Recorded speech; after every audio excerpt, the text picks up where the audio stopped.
যে এই করোনা ভাইরাসই প্রথম, এই করোনা ভাইরাসই শেষ। এই করোনা ভাইরাসই প্রথম, এই করোনা ভাইরাসই শেষ না। আমি আপনাদেরকে একটা হাদিসের একটা চিত্র এখানে দেখা যায়, যারা ভিডিওতে দেখতে পাচ্ছেন, জি দেখা একটা যাচ্ছে। হাদিসের চিত্র দেখা যাচ্ছে, দেখা দেখা যাচ্ছে। যায়। এটাকে আপনি একটা ফেস্টুনের মতো দেখা যায়। It is not festoon, it is a হাদিস। মেকদাদ রাদিয়াল্লাহু তাআলা বর্ণিত রাসূল করিম সাল্লাল্লাহু আলাইহি সাল্লাম বলেন, তিনি একটা চতুর্ভুজ আঁকলেন, এরকম চতুর্ভুজ এঁকে তার মাঝখানে একটা রেখা টেনে বের করে দিলেন। রেখা টেনে দেখেন বের হয়ে নিচে চলে গেছে। আল্লাহ রাসূল সাল্লাল্লাহু আলাইহি সাল্লাম বললেন, এই যে চতুর্ভুজটা দেখতে পাচ্ছ, এটা হচ্ছে মানুষের মৃত্যু বেষ্টনী। যে রেখাটা বের হয়ে গেছে এটা একটা মানুষ, আর বের হয়ে যাওয়া অংশটুকু হচ্ছে এপাশে প্রত্যাশা, এপাশে সমস্যা। অর্থাৎ মানুষ মৃত্যুবরণ করবে, বাট তার প্রত্যাশা পূরণ হবে না, সমস্যারও সমাধান হবে না। এক কথায় বললে, মানুষ তার সব সমস্যার সমাধান করে না মরতে পারবে, মানুষ তার দুনিয়ার জীবনে সব প্রত্যাশা পূরণ করে না মরতে পারবে। না প্রত্যাশা পূরণ করে মরতে পারবে, না সব সমস্যার সমাধান করে মরতে পারবে। আমার আপনার কথা কি, বা এই সমস্যাটা শেষ করে এরপরে ইনশাল্লাহ রোকন হয়ে যাব। এই সমস্যাটা ঠিক হয়ে গেলে এরপরে ইনশাল্লাহ আমি দিনের কাজ শুরু করে দেব। এই সুযোগ আপনার জীবনে কোনোদিন আসবে না। আল্লাহ রাসূল সাল্লাল্লাহু আলাইহি সাল্লাম এটাকে মূল কথা বলেন নাই। এরপর বললেন, সাহাবায়ে কেরাম, এই কথা বলার জন্য তোমাদেরকে এই হাদিসটা বলছি না, তোমাদেরকে হাদিসটা বলছি, ভিতরের রেখাগুলো কি দেখা যায় টানা? সাহাবাইগান বললেন, ইয়া রাসূলুল্লাহ, হ্যাঁ দেখা যায়। আপনারাও তো দেখতে পাচ্ছেন নিশ্চয়ই, দেখা যায় রেখাগুলো। এই রেখাগুলোকে রাসূল সাল্লাল্লাহু আলাইহি সাল্লাম বললেন, বিল আমসালি ওয়াল আমসাল, বিল আমসালি ওয়াল আমসাল।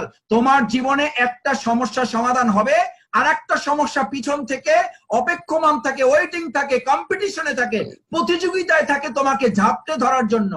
অর্থাৎ একটা সমস্যার সমাধান করবে, আর একটা সমস্যা এসে তোমাকে ঝাপটে ধরবে, বিল আমসালি ওয়াল আমসাল। একটার পর আরেকটা তোমাকে এসে ঝাপটে ধরবে। শুধু ঝাপটে ধরবে না, তোমার জীবন শেষ হয়ে যাবে, কিন্তু সমস্যা শেষ হবে না। সূরা তাকাসুর, হাত্তা যুরতুমুল মাকাবির, কবর পর্যন্ত। ইমাম শাফি রাহিমাহুল্লাহ তার সন্তানকে বললেন, কবর পর্যন্ত না, সমস্যা কবর পর্যন্ত না, সমস্যা পুল সিরাত পার হয়ে জান্নাতে যাওয়া পর্যন্ত। ইমানদারের সমস্যা সেই পর্যন্ত যতক্ষণ ফায়সালা না হচ্ছে আপনি জান্নাতি না জাহান্নামী। জান্নাতি হওয়ার আগ পর্যন্ত আপনার সমস্যা শেষ নাই। গোটা দুনিয়াটা সমস্যা যুক্ত, সমস্যা মুক্ত না। আমি আজকের আলোচনা আর বেশি লম্বা করতে চাই না। শুধু আজকে প্রফেশনাল ডিপার্টমেন্টে আপনারা পেশাগত দায়িত্বে যারা আছেন, এই পেশাগত দায়িত্ব আমাদের যাদেরকে বুধ করে রেখেছে, যাদেরকে আকৃষ্ট করে রেখেছে, যাদেরকে ঘেরাও করে রেখেছে, ওয়ালা তাকুনু কাল্লাযিনা নাসুল্লাহা ফাআনসাহুম আনফুসাহুম। আল্লাহকে যদি ভুলে যাও, আমি কাল কিয়ামতের দিন তোমাকে ভুলে যাব। কি কঠিন অবস্থা হবে আপনার, কি কঠিন অবস্থা হবে জালিস মাহমুদ ভাই, বলুন। যদি কাল কিয়ামতের দিন আল্লাহ আপনাকে ভুলে যান, আজ আল্লাহকে ভুলে আমরা থাকছি, আল্লাহ বলেন তাহলে আমি কাল কিয়ামতের দিন তোমাকে ভুলে যাব, দুনিয়াতে আমি তোমাকে ভুলিয়ে দেব। করোনা ভাইরাস সংক্রমণ সম্পর্কে আজকে ইসলামিক স্কলারগণ, সায়েন্টিস্টরা, সোশ্যাল সায়েন্টিস্টরা একমত হয়ে গেছেন। সোশ্যাল সায়েন্টিস্ট এবং ইসলামিক স্কলাররা একটা বিষয় একমত হয়ে গেছেন, পৃথিবী আর স্বাভাবিক অবস্থায় ফিরবে না। বিল আমসালে ওয়াল আমসাল। করোনা ভাইরাস পরবর্তী তিনটা effect, after effect, side effect, ভালো করে খেয়াল করুন। করোনা ভাইরাস পরবর্তী effect, after effect, side effect, তিনটা প্রতিক্রিয়া তৈরি হবে। প্রথম প্রতিক্রিয়া হলো পৃথিবী আর স্বাভাবিক অবস্থায় ফিরবে না।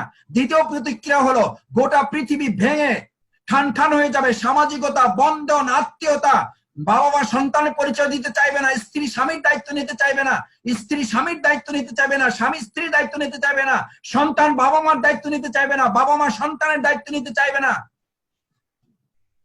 3 নাম্বার বড় ইফেক্ট যেটা হবে, আফটার ইফেক্ট যেটা হবে, এখন থেকে 5 থেকে 15 বছরের মধ্যে যাদের বয়স, তাদের অধিকাংশ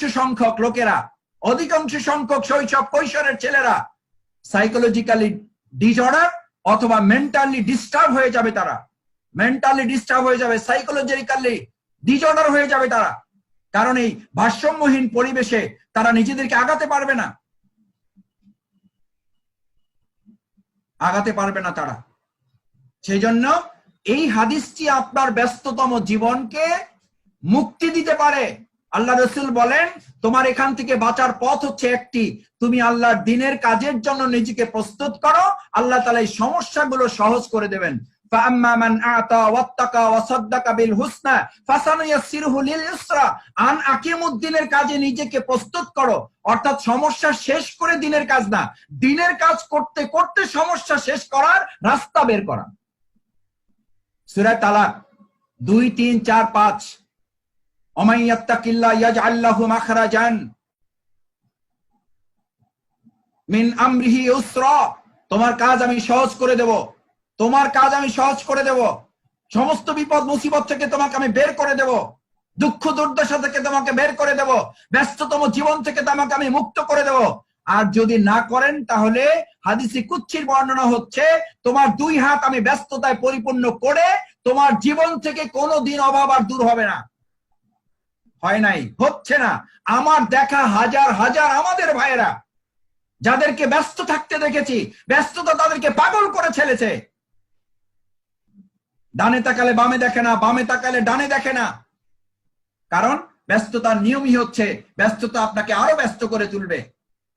সেজন্য আমি আজকে আপনাদের শেষের দিকে এসে মৌলিক 4টি কথা বলতে চাই। প্রথম কথা হচ্ছে, এই পুরো আলোচনার নাম্বার 1 হচ্ছে সমস্যা শেষ করে ইসলামী আন্দোলন নয়, বরং সমস্যা শেষ করার জন্য ইসলামী আন্দোলনের সক্রিয় ভূমিকা পালন, নাম্বার 1। নাম্বার 2, আপনি প্রতিষ্ঠিত হয়ে তারপর দিন প্রতিষ্ঠা না, দিন প্রতিষ্ঠা করার মধ্য দিয়ে আমার প্রতিষ্ঠা নিশ্চিত করার দায়িত্ব আল্লাহর হাতে সুপর্দ করা। আপনি নিজে প্রতিষ্ঠিত হয়ে দিন প্রতিষ্ঠা করা, এটা ইসলামের সাথে দিনের সাথে কিছুটা তামাশা করা, এটা উপহাস করা দিনকে, এটা ইসলামকে কটাক্ষ করা। আপনার কাছে ইসলাম দায়বদ্ধ যে আপনি প্রতিষ্ঠিত হয়ে তারপর ইসলাম প্রতিষ্ঠিত করবেন। আমার এই কথার সাথে শিবিরে থাকতে কেউ কেউ বলতেন মাসুদ ভাই ক্যারিয়ার লাগবে। আমি বলতাম ভাই আমি একটা ক্যারিয়ারের চেষ্টা করতেছি, কিন্তু আমি বিশ্বাস করি ইসলামী আন্দোলন ইমানদারের সবচেয়ে বড় ক্যারিয়ার হচ্ছে ইসলাম আন আকিমুদ্দিন, মুজাহিদ হতে পারা তার সবচেয়ে বড় ক্যারিয়ার। হযরত বেলাল রাদিয়াল্লাহু তাআলা কি ক্যারিয়ার ছিল, কি ক্যারিয়ার ছিল? আল্লাহ তাআলা তাকে দুনিয়াতে সম্মানিত করেছেন। কাল কিয়ামতের ময়দানে আল্লাহ রাসূল হাসতে হাসতে বলেছেন আমি জান্নাতে আগে যাব, আমার আগে হযরত বেলাল জান্নাতে যাবে। সুবহানাল্লাহ, সুবহানাল্লাহ, আমার আগে বেলাল জান্নাতে যাবে। সেই বেলালকে তার কি ডেজিগনেশন ছিল, কি ডেজিগনেশন ছিল, তার কি উপাধি, কি মর্যাদা ছিল দুনিয়ার জীবনে? হাবশী গোলাম। শুধুমাত্র একটা যোগ্যতা ছিল, আল্লাহর জমিন আল্লাহর দিন প্রতিষ্ঠার জন্য সূর্যের তেজ, বালু পাথরের তেজ, এই সমস্ত তেজ তার এক আহাত শব্দের তেজের কাজে দুনিয়ার সমস্ত তেজকে তিনি পরাজিত করেছেন। তার ইমানের তেজের কাছে সূর্যের তেজ পরাজিত হয়েছে, তার ইমানের তেজের কাছে পাথরের উত্তপ্ততা পরাজিত হয়েছে, তার ইমানের তেজের কাছে বালুকণার উত্তপ্ততা পরাজিত হয়েছে।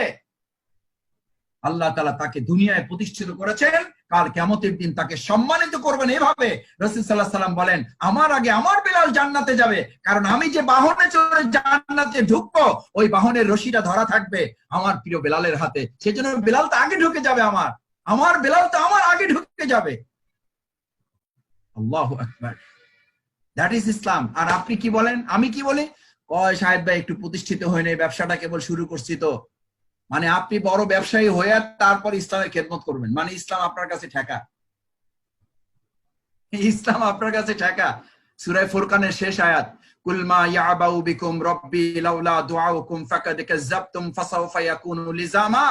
লিজাম, লিজামের তাফসীর করা হয় আপনাকে জাহান্নামের ভয় দেখান নাই আল্লাহ, আল্লাহ দুনিয়ায় অপমানিত করবেন, লাঞ্ছিত করবেন, দুনিয়াতে লাঞ্ছিত করবেন আপনাকে। জাহান্নামের আযাব তো পরে, দুনিয়াতে আপনি অপমানিত হবেন, মানুষ কর্তৃক আপনি লাঞ্ছিত হবেন, আপনার সহকর্মী কর্তৃক আপনি অপমানিত হবেন। যদি আপনি মনে করেন যে আপনি আগে প্রতিষ্ঠিত হয়ে তারপর দিন প্রতিষ্ঠিত করবেন। আমি আপনার ক্যারিয়ারের বিরুদ্ধে বলছি না, ক্যারিয়ার লাগবে, গোটা মুসলিম উম্মার ক্যারিয়ার প্রয়োজন আছে। কিন্তু ডক্টর শফিকুল ইসলাম মাসুদ যদি মনে করে আমার এই ডক্টরের ডিগ্রি শুধুমাত্র দুনিয়ার প্রয়োজনে ব্যবহৃত হবে, তাহলে ধ্বংস শফিকুল ইসলাম মাসুদের, ধ্বংস তার ডিগ্রির, ধ্বংস ওই ক্যারিয়ারের জন্য শফিকুল ইসলাম মাসুদ জাহান্নামে যাবে।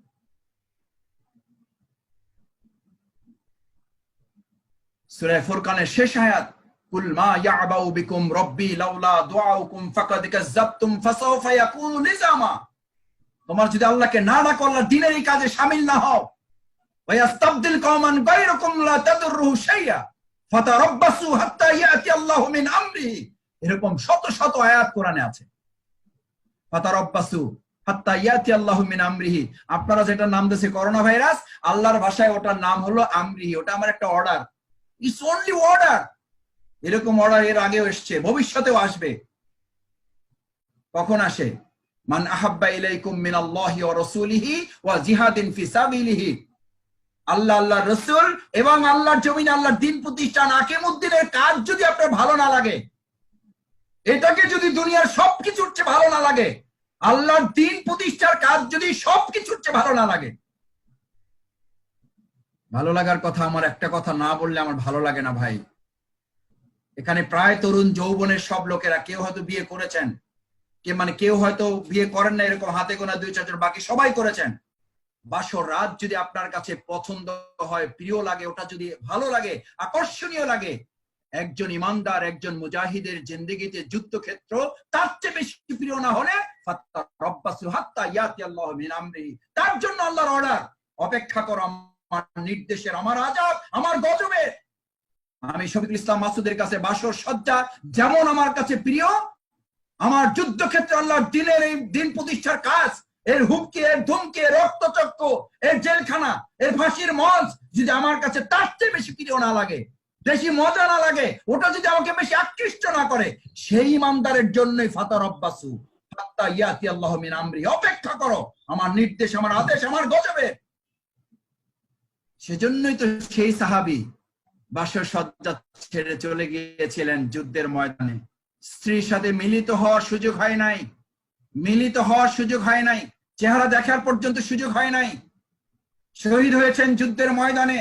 আল্লাহ রসুলের কাছে গিয়ে স্ত্রী কাঁদতে কাঁদতে চোখের পানি ফেলে বললেন, ইয়া রাসূলুল্লাহ,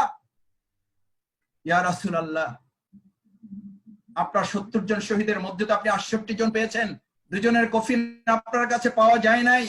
আমি আপনার কাছে আপিল করতে এসেছি, আমার বলতে লজ্জা হচ্ছে, তবু আমার না বলে উপায় নেই। আপনি তো সাধারণত শহীদদের গোসল দেন না, কিন্তু আমার যে স্বামী আমার বাসর সজ্জা সেরে যুদ্ধের ময়দানকে, বাসরকে বেশি পছন্দ করেছে।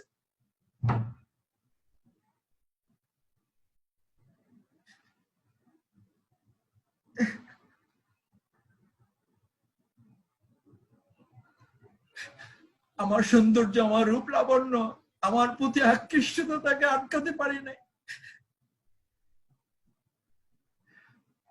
ইয়া রাসূলুল্লাহ, কাল কিয়ামতের দিন আমি তাকে চিনতে পারবো কিনা তাও জানি না।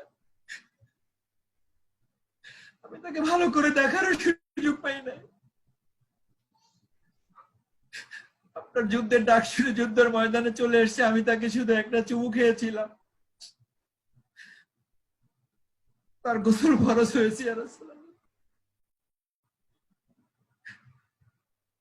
আমি আপনাকে শুধু এই খবরটুকু দিতে এসেছি, আপনি তাকে একটু গোসলের ব্যবস্থা করাবেন। রাসূল সাল্লাল্লাহু আলাইহি ওয়াসাল্লাম ওমর, আলী, ওসমান, আবু বকরকে বললেন, আমার সেই সাহাবীর কফিন কোথায়, খুঁজে নিয়ে আসো।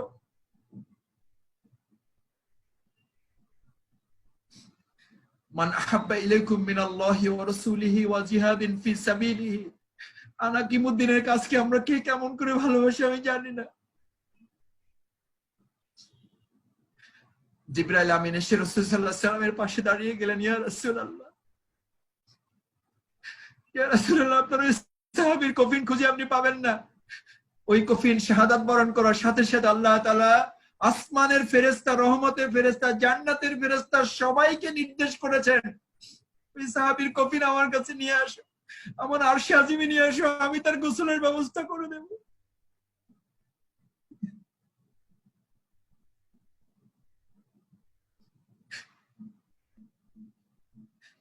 ইয়া রাসূলুল্লাহ, তার জানাজার সমস্ত ফেরেশতারা অংশগ্রহণ করবেন। আল্লাহ তাআলা আরশে আজিমে ফেস্টিভ্যাল ঘোষণা করেছেন, উৎসব ঘোষণা করেছেন, তোমরা আজকে আরশে আজিমে উৎসব করো আমার এই সাহাবীর জন্য, আমার এই গোলামের জন্য, যে গোলাম স্ত্রীর বাসর রাত ছেড়ে যুদ্ধের ময়দানকে ভালোবেসেছে, যুদ্ধের ময়দানটাকে বাসর বানিয়েছে। সমস্ত ফেরেশতারা যেন তার জানাজায় অংশগ্রহণ করে। যাও আজকে আর সাথে উৎসব করো তোমরা সবাই। আমার প্রিয় ভাইয়েরা, সাররাতকা হাসানাতুকা, আর হাকিমউদ্দিনের এই কাজ যদি আপনাকে আনন্দিত করে তাহলে আপনি ফাআনতা মুমিন, তাহলে আপনি ইমানদার, তাহলে আপনি ইমানদার।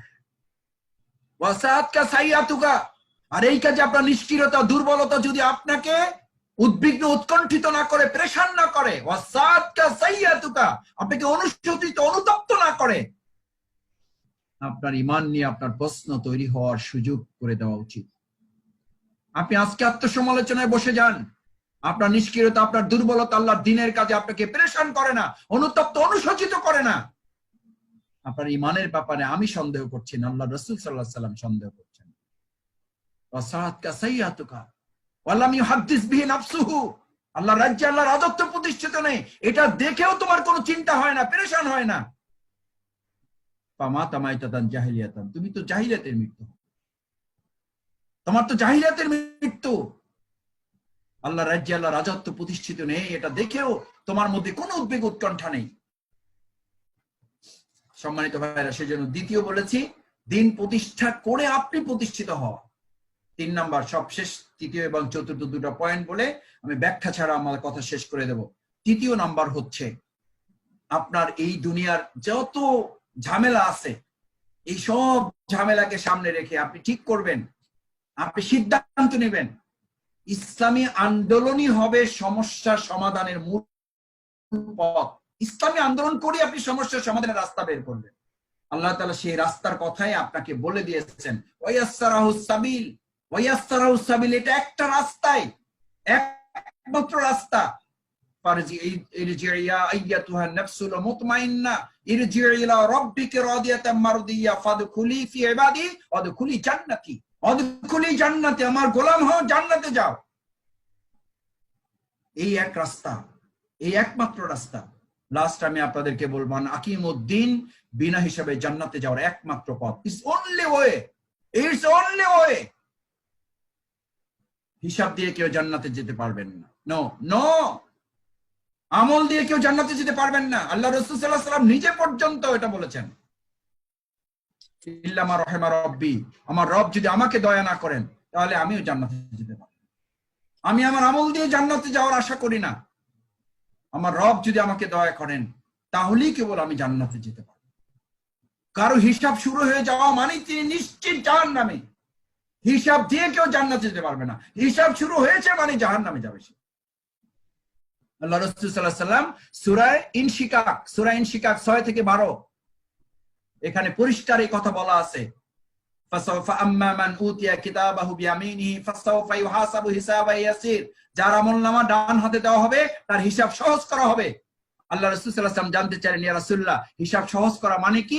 রাসূল সাল্লাল্লাহু আলাইহি ওয়াসাল্লাম বলে, হিসাব সহজ করা মানে হলো তাকে কম প্রশ্ন করা হবে না, তাকে সহজ কোশ্চেন করা হবে না, তাকে প্রশ্ন করে উত্তর জানিয়ে দেওয়া হবে না, বরং আসলে তাকে প্রশ্নই করা হবে, প্রশ্নই করা হবে না। সেই জন্য আল্লাহ তাআলা রাসূল একটা দোয়া শিখিয়েছেন, আল্লাহুম্মা হাসিবনি হিসাবান ইয়াসির, আল্লাহ আমার হিসাব সহজ করা মানে হিসাব নিয়েন না আপনি, হিসাব দিলে আমি কোনো জবাব দিতে পারবো না, জবাব দিয়ে আমি জান্নাতে যেতে পারবো না। চতুর্থ নাম্বার সবশেষ পয়েন্ট হচ্ছে, আকিমউদ্দিনের কাজ হচ্ছে সমস্ত ইবাদতের মূল কেন্দ্রবিন্দু। It is the central point. নামাজের মূল টার্গেট হচ্ছে আকিমউদ্দিন, রোজার মূল টার্গেট হচ্ছে আকিমউদ্দিন, হজের টার্গেট হচ্ছে আকিমউদ্দিন, যাতায়াতের টার্গেট হচ্ছে আকিমউদ্দিন, সাদাকার টার্গেট হচ্ছে আকিমউদ্দিন, তাহাজ্জুদের টার্গেট হচ্ছে আকিমউদ্দিন। আমি শুধু একটা সূরার আয়াত বলে আমি এই পয়েন্টের আলোচনা শেষ করে দিতে চাই। ইয়া আইয়ুহাল মুযাম্মিল কুমিল লাইল ইল্লা কালিল নিসফাহু আও ইনকুস মিনহু কালিল আও জিদ আলাইহি ওয়া রাত্তিলিল কুরআনা তারতিল ইন্না সানুলকি আলাইকা কাওলান সাকিল। হে মুহাম্মদুর রাসূলুল্লাহ সাল্লাল্লাহু আলাইহি সাল্লাম, আপনি যে সারা রাত তাহাজ্জুদ পড়েন, কিন্তু আপনাকে মাথায় রাখতে হবে আপনার কিন্তু এটা ট্রেনিং প্রোগ্রাম। মূল কাজ হলো দিনের বেলা, মূল কাজ দিনের বেলা। দিনের বেলা কাজটা কি? ইন্না সানুলকি আলাইকা কাওলান সাকিল, আপনাকে একটা ভারী দায়িত্ব দেওয়া আছে, একটা বোঝা আপনাকে দেওয়া আছে, কঠিন শক্ত একটা কাজ। এই শক্ত কাজের তাফসীর হচ্ছে আপনাকে আল্লাহর জমিন, আল্লাহর দ্বীন প্রতিষ্ঠার কাজ আপনাকে করতে হবে। ইন্না লাকা সাবহান তাবিল, দিনের বেলা একটা লম্বা টাইম তো আপনাকে কাজ করতে হবে, সেজন্য সারা রাত তাহাজ্জুদ পড়ে সকালবেলা ঘুমাইতে যান না। এই ঘুমাইতে যাওয়ার জন্য আপনাকে তাহাজ্জুদ পড়তে দেওয়া হয় নাই।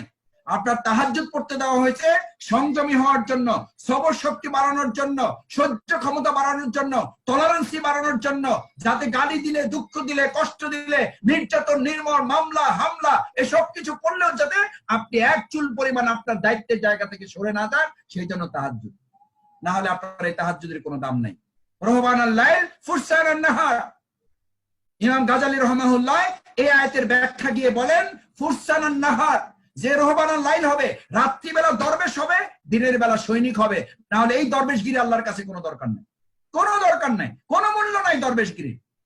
দরবেশগিরির পাশাপাশি যদি সৈনিকগিরি করতে না পারেন, ভালো করে খেয়াল করুন, দরবেশগিরি, সৈনিকগিরি, সৈনিকগিরির জন্য দরবেশগিরি, দরবেশগিরির জন্য সৈনিকগিরি, একটার একটা সম্পূরক। শুধু সৈনিকগিরি করবেন সফল হবেন না, শুধু দরবেশগিরি করবেন জান্নাতি হবেন না।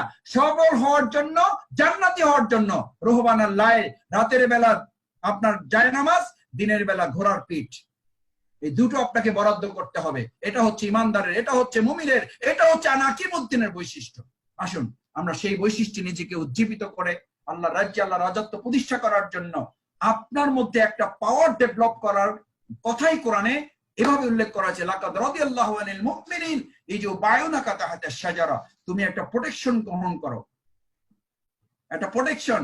আপনি করোনা ভাইরাস থেকে বাঁচার জন্য মাস্ক পরেন, হ্যান্ড স্যানিটাইজার ব্যবহার করেন, গ্লাভস ব্যবহার করেন, পার্সোনাল প্রোটেকশন ইকুইপমেন্ট ব্যবহার করেন একটা ভাইরাস থেকে বাঁচার জন্য। আর শয়তানের শত কোটি লক্ষ ভাইরাস বাঁচার জন্য আপনি কি প্রোটেকশন নিয়েছেন? সেই প্রোটেকশনের নামই হচ্ছে বায়াত, সেই প্রোটেকশনের নামই হচ্ছে শপথ। যে শপথ আপনাকে এই ভাইরাস গুলো থেকে বাঁচাতে সহযোগিতা করে, এটার নাম আর অন্য কিছু না, এটা অন্য কোনো পদবি না। আমি আপনাদের অনুরোধ করে আসুন, অন্তত এই অনুভূতি তো এই করোনা সংক্রমণ কালে আমার মধ্যে জাগ্রত হওয়ার কথা, যে একটা ভাইরাস থেকে বাঁচতে আমরা এত প্রোটেকশন নিচ্ছি, তাহলে শয়তানের হাজার হাজার লক্ষ লক্ষ ভাইরাস থেকে বাঁচার জন্য আমার তো একটা স্ট্রং পিপি দরকার। সেই স্ট্রং পিপি সাহাবায়ে আজমাইনগণ আন আকিমুদ্দিনের জন্য নিয়ে তারপরে দিনের কাজে তারা নিজেদেরকে পেশ করেছেন, সারেন্ডার করেছেন। ক্বালু বায়ানা, আমরা শপথ নিতে আসলাম, আমাদেরকে শপথ পড়ান। ফিমা আহিব্বা ওয়া কারেহা, আমার পছন্দ অপছন্দ বলতে এখন আর কিছু নাই। এই মালিকানা ইয়া রাসূলুল্লাহ আপনি। ফিল উসরি ওয়াল ইউস, এটা কঠিন হলেও করব, সহজ হলেও করব। ফিল মানশাতি ওয়াল মাকরাহে, কেউ সন্তুষ্টি হলেও করব, কেউ সন্তুষ্টি না হলেও করব। ফিল ইউহয়ি ওয়া ইউমীত, আমার জীবন এবং মৃত্যুর ফয়সালাও যদি এর মধ্যে এসে যায়, তবু আমি বায়াত থেকে এক চুল পরিমাণে দূরে সরে যাব না, আর নাকিমুদ্দিনের কাছ থেকে আমি পিছপা হব না। এই শপথ তারা নিয়ে আন আকিমুদ্দিনের চূড়ান্ত হক আদায় করেছেন। আমি আপনাদের অনুরোধ করব, আন আকিমুদ্দিনের চূড়ান্ত হক আদায়ে একজন ব্যক্তি বায়াতবদ্ধ জীবন ছাড়া থাকতে পারেন না। বায়াতবদ্ধ জীবনের অন্তর্ভুক্ত হওয়া ছাড়া জবাবদিহিতার মধ্যে আপনি আসতে পারেন না। এই জবাবদিহিতামূলক জীবন তৈরি করার জন্য বায়াতবদ্ধ জীবন, আন আকিমুদ্দিনের চূড়ান্ত হক আদায় করার জন্য বায়াতবদ্ধ জীবন। বায়াত আপনি নেওয়া আছে, এখন শুধু এটাকে রেনু করা, এটাকে প্রত্যয়ন করে নেওয়া। ইয়া আইয়ুহাল্লাযীনা আমানু আমিনু, হে ঈমানদারগণ আবার ঈমান আনো, আবার ঈমান আনো, আবার বায়াতকে রেনু করো। ছাত্র জীবনে নিয়েছো, আবার নাও, আবার ছাত্র জীবন থেকে এবার যেহেতু কর্মজীবনে প্রবেশ করেছে, এখানে আবার নতুন করে বায়াত করো। আসুন আল্লাহ তাআলা আমাদের তৌফিক দান করুন, বায়াতবদ্ধ জীবনের অধিকারী হয়ে আন আকিমুদ্দিনের মতো সমস্ত ইবাদতের মূল প্রাণ এই ইবাদতে আমরা শামিল হয়ে আল্লাহ তাআলার সন্তুষ্টি বিনা হিসাবে জান্নাত লাভের এই রাস্তা যেন আমরা অতিক্রম করতে পারি, এই পথের পথিক যেন আমরা হতে পারি।